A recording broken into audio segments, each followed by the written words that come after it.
Sound take 7 action. Manoj Yadav ji, आपसे पूछना चाहती हूँ, अब कतर जैसे देश से हमारे 8 वेटरन नेवी वालों को प्रधानमंत्री मोदी ले आए। अबू धाबी में 27 एकड़ का मंदिर बन रहा है, वहां हेलो मोदी का कार्यक्रम हो रहा है। वहां किसी को टेंशन नहीं हो रही। वो मुस्लिम प्रधान देश है पूरे मिडिल ईस्ट में, वहां किसी को मंदिर बनने की टेंशन नहीं है। मंदिर बनने की टेंशन यहां हो गई है। इस देश में जो हिंदू धर्म का जो घर है वहां टेंशन हो गई है। राहुल गांधी को टेंशन हो गई है, अखिलेश यादव जी को टेंशन हो गई है। अखिलेश यादव जी ने कहा जाएंगे अयोध्या पर तब जाएंगे जब बुलावा आएगा। अब राम जी के दिल से इतने दूर हो गए हैं अखिलेश जी के, बुलावा ही नहीं आ रहा, या फिर कहीं वोट बैंक का डर है? सवाल आज पब्लिक यही पूछ रही है। चुप चुप हो जा, 7वीं फेल, चुप हो जा। नाविका जी नमस्कार। और मैं सब लोगों को सुन के ये महसूस कर रहा हूं कि राम जी पे असली आशीर्वाद किसका और नकली आशीर्वाद किसका है। अरविंद केजरीवाल जी की बाइट सुनी, सकारात्मकता से भरी हुई बाइट थी। उनको सुकून मिला, अच्छा लगा, आनंदित हुए, परिवार के साथ गए, बड़ी अच्छी बात उन्होंने कही। लेकिन नाविका जी, कुछ लोग कल गए थे मंदिर का दर्शन करने, वही मंदिर परिसर में खड़े होके विपक्ष की राजनीतिक दल को कोस रहे थे, यानी कि राम जी का उनको आशीर्वाद 1% नहीं है। क्योंकि ये हमारे वेदों पुराणों में निहित है, लिखा हुआ है कि जिसको ईश्वर ज्ञान आशीर्वाद देता है वो बड़ा संयमित रहता है, उसके अंदर नकारात्मकता छट जाती है, काली घटाओं की तरह हट जाती है। ये बड़ी अच्छी बात कही आप। और सूर्य के प्रकाश की तरह चमकने लगती है। लेकिन चाहे टीवी डिबेट में हो बीजेपी का व्यक्ति, चाहे भगवान राम के प्रांगण के मंदिर में हो बीजेपी के नेता, और चाहे कोई माइक पे देश का प्रधानमंत्री से लेके सदन में उत्तर प्रदेश में मुख्यमंत्री हो, सब नकारात्मकता से भरे। यानी कि भगवान राम ने इनको श्राप दिया है, आशीर्वाद नहीं दिया कि तुम कर तो रहे हो मेरा काम, लेकिन मेरा इस्तेमाल भी कर रहे हो, और जब इस्तेमाल करोगे तो मैं तुम्हारा मति भ्रष्ट कर दूंगा। You are right bro. और जो बात आपने कही कि विदेशों में मोदी जी ने बचा लिया, मैं धन्यवाद दूंगा मोदी जी को, और कहिए तो कोई अवार्ड भी घोषित करा दूं जनता की तरफ से, वो भी हो जाएगा। लेकिन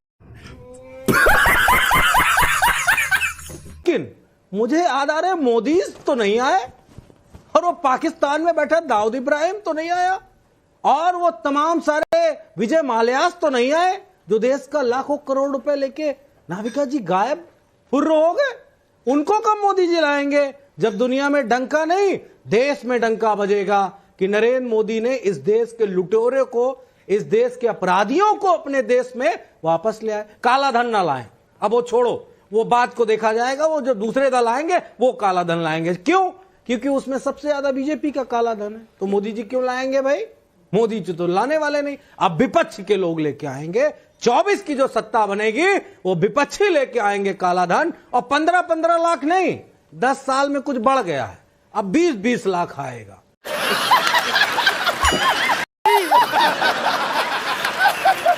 और कर्जा भी चुकाना है, जो 150 लाख करोड़ रुपए मोदी जी ने ले लिया है राम राम राम राम राम राम राम राम राम करके, वो कर्जा लेके पता नहीं किसको दे दिया। इसके बारे में भी हमको आपको बड़ा चिंता करनी चाहिए। इसलिए बीजेपी के प्रवक्ता महोदय, ज्यादा स्पंदन न किया करो। स्पंदन करोगे तो ज्यादा स्पंदन आपको हो जाएगा, फिर आपको दिक्कत होने लगेगी। आपके अंदर नकारात्मकता का पूर्ण रूप से वास है, इसीलिए आप इस तरह की बात करते हो। अगर राम आपके अंदर होते तो कितना प्यार से आप मुझे और सभी लोगों को आमंत्रित करते और अच्छी बात करते। आप बोलो, ये नहीं सुनने वाला। अरविंद केजरीवाल जी के ऊपर राम जी का आशीर्वाद है, ये बात स्पष्ट हो गई। कितना सकारात्मक बोले, कितना अच्छा महसूस किया, और ये सब जाके अब दोबारा चलिए इतनी प्यार। थैंक यू नाविका जी, मुझे आपके शो में शिरकत करने का मौका मिला। आपका मूल सवाल यही है कि विपक्ष के नेता, चाहे वो अखिलेश जी है, चाहे राहुल गांधी जी, अन्य नेता, ये क्यों राम मंदिर अब तक नहीं किया। ये भी माननीय उत्तर प्रदेश के मुख्यमंत्री ने भी ये सवाल पूछा, लेकिन ये सवाल मैंने एक भी टीवी चैनल में नहीं देखा कि वो राम मंदिर के उद्घाटन का इनविटेशन माननीय गृह मंत्री जी को भी मिला था, देश के राष्ट्रपति को भी मिला था, वे क्यों नहीं गए? वे राम भक्त नहीं है? तो ये जो सवाल है, मुझे लगता है ये सवाल का जवाब अखिलेश यादव जी ने दे दिया कि जब ये फंस गया सीएम, भगवान बुलाएंगे तब वे जाएंगे। सवाल ये है, आपने दूसरी बात रखी कि एक मुस्लिम देश के अंदर राम मंदिर का उद्घाटन हो रहा और हम सब उसके लिए खुश हैं। मंदिर का उद्घाटन जब मनमोहन सिंह जी भी थे तब भी हुआ था, और ये एक चीज दिखाता है कि मुसलमानों को मंदिर से कोई नफरत नहीं। तो ये जो तुष्टीकरण का भाजपा गलत आरोप लगाती है वो गलत है, क्योंकि मुसलमानों को मंदिर से कोई बैर नहीं है, कोई उनको से प्रॉब्लम नहीं है। तो फिर पॉलिटिक्स कौन कर रहा है? जो आपका सवाल है कि वहां जा रहे तो वोट मिल रहा है, राम रहर। अगर माननीय अरविंद केजरीवाल जी गए या माननीय अखिलेश यादव जी गए, राहुल गांधी जी, वो पॉलिटिक्स के लिए नहीं जाएंगे, वे जाएंगे क्योंकि उनकी श्रद्धा है। वहां जाके वे अपना माथा टेकेंगे, वो भगवान राम में लिप्त हो जाएंगे। उनको बाहर आके बाइट देंगे, पॉलिटिक्स करने की जरूरत नहीं। मैंने अरविंद केजरीवाल जी का बाइट सुना, उसमें कोई पॉलिटिक्स नहीं की उन्होंने। पॉलिटिक्स कौन कर रहा है? ये देश की जनता देख रही है। आपका लास्ट सवाल, मुझे क्रेडिट नहीं चाहिए, सवाल का मैं उत्तर दे देता हूं। ये बात बिल्कुल सही है कि माननीय प्रधानमंत्री के नेतृत्व में, मैं खुद उनको आपके शो पे सवाल पूछा कि आज कतार से हमारे जो 8 सैनिक नेवी वेटरन्स हैं वो वापस आ रहे, और उनको बधाई, साधुवाद, मेरे प्रधानमंत्री अच्छा काम किया।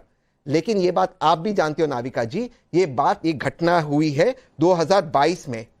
सरकार तब तक नहीं ली जब तक विपक्ष ने आवाज नहीं उठाया, और आपने हमें मौका नहीं दिया आवाज उठाने का। विपक्ष का काम है आवाज उठाने का। अगर हम आवाज नहीं उठाते, ये सरकार नहीं हटती। तुम्हें शर्म है? कुछ शर्म आया है?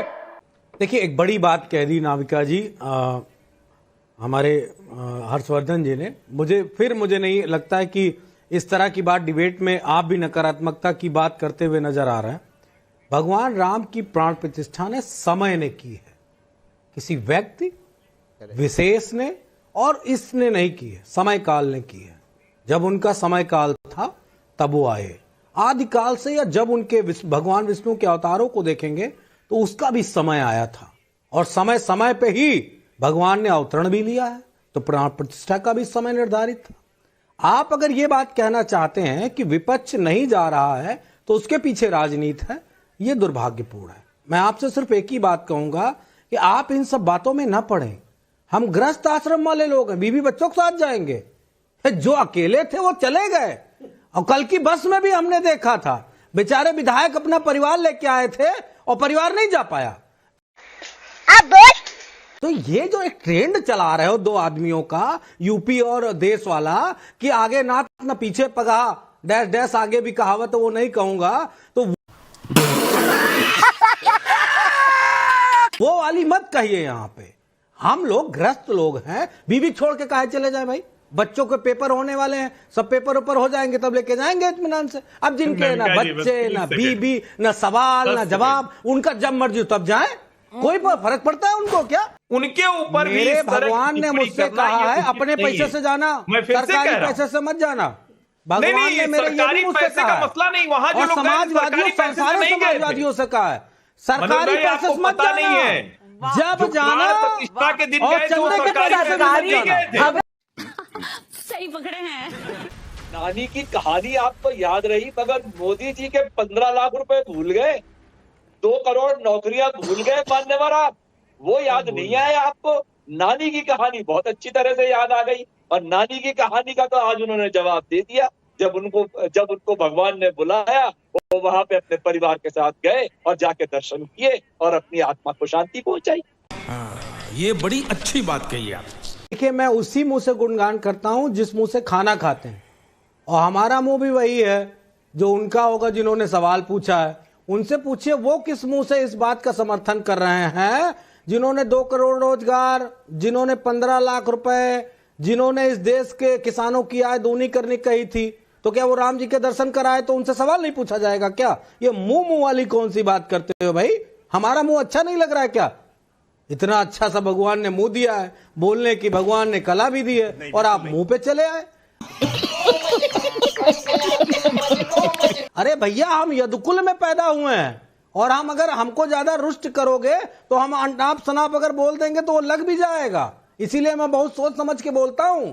अगर मैं राकेश त्रिपाठी जी के लिए बोल दूं कि आपका कल्याण हो जाएगा तो हो जाएगा। इसीलिए मैं जल्दी नहीं कहता हूं कि आप सदन चले जाओगे, इसीलिए रोक रोक के बोलता हूं, क्योंकि यदुकुल में पैदा हुआ हूं। भगवान कृष्ण का वंशज हूं, जो कह दूंगा वो हो जाएगा, क्योंकि ब्राह्मण भी वहां पे निवास करते थे हमारे surrounding. Rakesh you are right bro.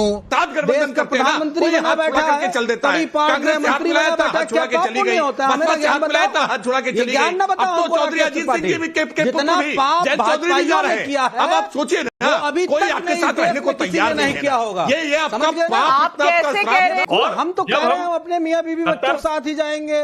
Bhajpa वाले अकेले अकेले जा रहे हैं, जिनके मियाँ बीवी बच्चे हैं ही नहीं है, और दूसरों को ताना सुनाते हैं। इसीलिए तो मैं कह रहा हूं, राम जी का आशीर्वाद इनको नहीं मिला है, ये सिर्फ काम कर रहे हैं।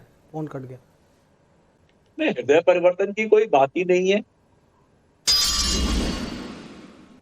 कोई राजनीतिक यात्रा पे तो गए नहीं थे, वो तो अपनी व्यक्तिगत यात्रा पे गए थे, अपने परिवार को लेकर के, अपने साथी मुख्यमंत्री के परिवार को लेकर के। वहां पे जाके उन्होंने भगवान के दर्शन किए, और वहां पर उन्होंने न जाने से पहले कोई बयान दिया था, ना वहां पर कोई बयान दिया। लौट के आने के बाद दिल्ली में जब पत्रकारों ने पूछा तो उन्होंने बताया कि जब मैं 22 तारीख को मैं नहीं आ सका था, क्योंकि वो मेरे लिए व्यक्तिगत निमंत्रण था। ये निमंत्रण ये तो मैंने तभी कहा था कि मैं अपने परिवार के साथ में रामलला के दर्शन करने आऊंगा।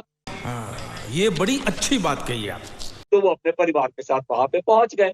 अब इसको आप बैठ के अपनी राजनीति करिए कि ये वोट बैंक पॉलिटिक्स है, ये वोटों की पॉलिटिक्स हो रही है, ये तो आपकी इच्छा है, आपका काम ही है यही कि हर एक को मंदिर मस्जिद में उलझा के रखने का। ऐसा तो अरविंद केजरीवाल ने कभी किया ही नहीं है। वो तो सुंदरकांड का पाठ भी करते हैं, वो तो हनुमान चालीसा रट रहे थे जब सेकंड टाइम उन्होंने सीएम पद की ओथ ली थी। उन्होंने तो मस्जिदों के लिए, मदरसों के लिए भी काम किया है। वो गुरुद्वारे में जाके भी कर सेवा करते हैं, पंगत पे करते हैं, ग्रंथियों का सम्मान करते हैं। वो तो चर्च में जाकर के फादर से भी मिलते हैं। वो तो सेकुलर है, ट्रूली सेकुलर है। और अपनी जो आस्था है, वो जब आवश्यकता पड़ती है, जब भगवान बुलाते हैं, तो वो उनके दर्शन करने के लिए जाते हैं, और वो वहां चले गए। इसमें कोई सॉफ्ट हिंदुत्व क्यों हिला डाला ना? खत्म,